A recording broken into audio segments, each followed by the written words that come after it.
تعرض اللاعب الدولي المغربي سفيان كين لحادث سير مروع مساء اليوم الخميس في بلجيكا،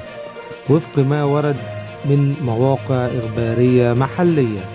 اللاعب البالغ من العمر 25 سنة كان يقود سيارته عند مدخل بلدة كليمال بمقاطعة ليج قبل أن يفقد السيطرة على السيارة بعد الاصطدام بمدار طرقي، وانتهى المطاف باللاعب المغربي الشاب داخل قاعة رياضية بعد أن اخترقت سيارته أحد أسوار القاعة في مشهد غريب،